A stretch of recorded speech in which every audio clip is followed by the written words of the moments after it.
Hey there, before you watch, make sure you didn't forget any of your prayers and also subscribe, if you'd like.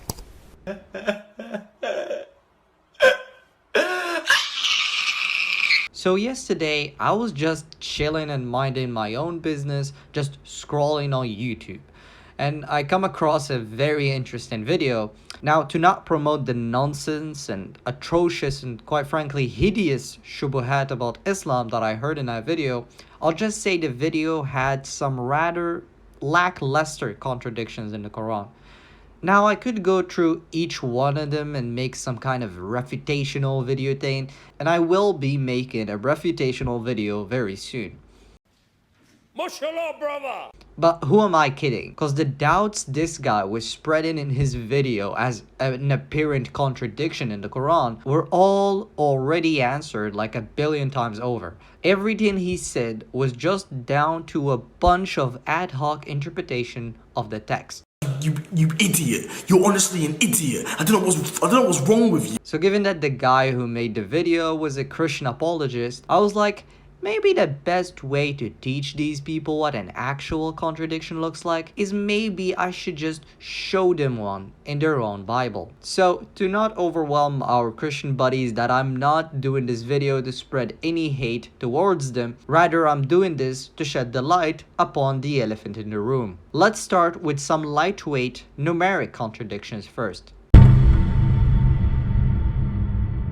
If we went to 2 Kings 8:26, what do we have here? King James Bible, we read that 22 years old was Ahaziah when he began to reign. And he reigned 1 year in Jerusalem, and his mother's name was Athaliah, the daughter of Omri, king of Israel.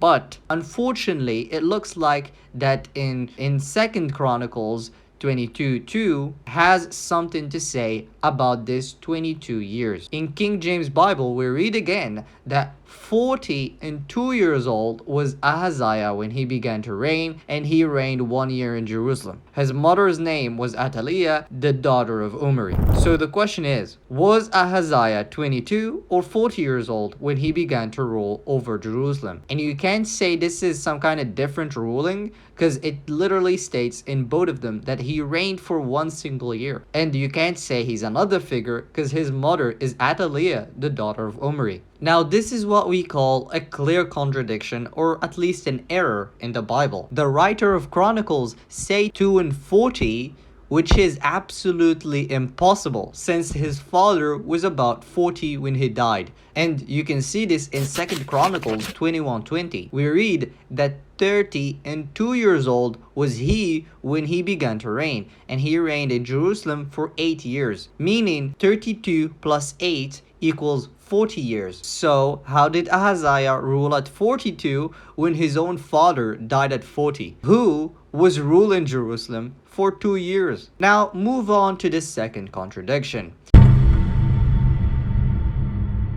In 1 Chronicles 21:12 in James Bible, we read that either 3 years of famine or 3 months to be destroyed before thy foes, while thy sword of thine enemies overtake thee, or else 3 days of the sword of the Lord. So God here, as most commentators say, is making David choose between 3 choices: 3 years of famine, or 3 months of fleeing from the enemies, or 3 days of plague. But again, there is always some kind of but in the Bible. In 2 Samuel 24:13, we read something pretty different. So God came to David and told him and said unto him, shall 7 years of famine come on today in thy land, or wilt thou flee 3 months before thine enemies while they pursue thee, or that there be 3 days pestilence in thy land? So the problem here is that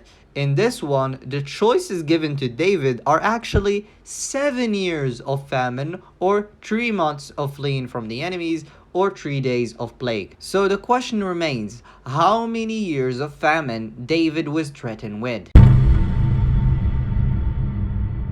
Another common contradiction in the Christian theology and in the Bible is one found in Numbers 23:19. In English Standard Version, we read that God is not a man, that he should lie, or a son of man, that he should change his mind. So God is neither a man that he should lie, nor a son of man that he should change his mind. In this verse, God denies being a man and the son of man. Now, the son of man usually refers to a human being in Hebrew, but in many places in the Bible, like Matthew 12:14 and Matthew 16:27, and also Mark 2:10 and many other places, we read that the son of man can also be used to refer to Jesus. So if God is not the son of man, then I guess he is not Jesus. Well, here's a common objection Christians raise to this, is that the plain reading of the text is not right, and you shouldn't read the text plainly, as even though it literally says that God is not the son of man,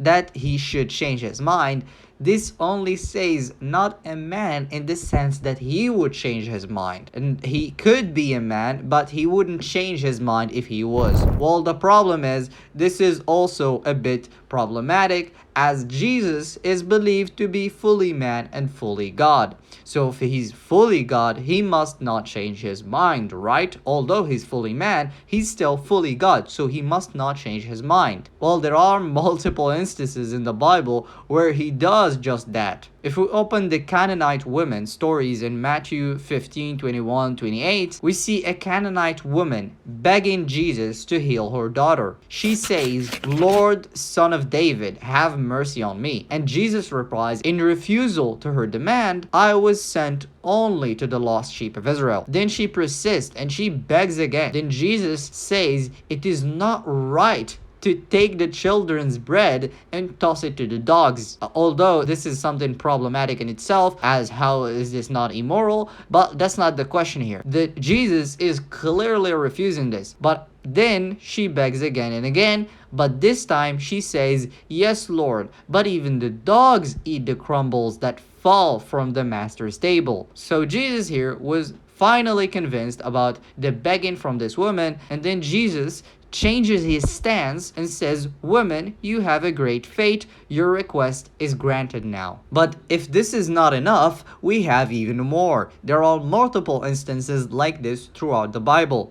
So Jesus is changing his mind given the new information he receives, paired with the fact that Jesus grow in wisdom, all lead us to conclude that Jesus is no way in shape or form the same God that said in Numbers 23:19 that God is not a man that he should lie, or a son of man that he should change his mind. Anyway, these are just a few I wanted to highlight on this quick video. There will be more inshallah coming up, and if any Christian is still listening till this moment, you must know that I don't have any ill intent towards you. All am I trying to do with this video is to awake as many Christians out there as possible. Anyway, that's all for the video. Don't forget to subscribe and support the Dawah effort. And please stay tuned for a video I'm working on soon, focusing on far more bigger topics. I'll leave it at that. Assalamu alaikum.